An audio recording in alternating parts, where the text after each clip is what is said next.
আমি এখন আছি মেটিয়াপুরুজের মাকালহাটি গ্রিন মসজিদের সামনে এবং এখানে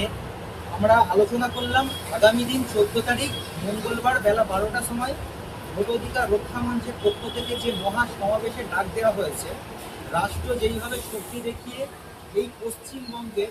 ভোটারদের ডিভোটার করে 2026-এ ভোট করিয়ে বিজেপিকে ক্ষমতায় আনতে চাচ্ছে, তার বিরুদ্ধে এবং প্রত্যেকটা ভোটারকে ভোটার অধিকার ফিরিয়ে দিতে হবে এর প্রতিবাদে এবং এসআইআর আন্দোলন করতে গিয়ে অনেক সময় আমাদের ওপর পুলিশের হ্যারাসমেন্ট, পুলিশের হুমকি, পুলিশের অত্যাচার, এটা বন্ধের দাবিতে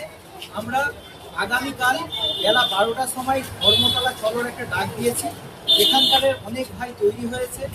ওখানে যাওয়ার জন্য। আমি মেটিয়াপুরুজের প্রত্যেকটা আপামর জনগণকে বলবো,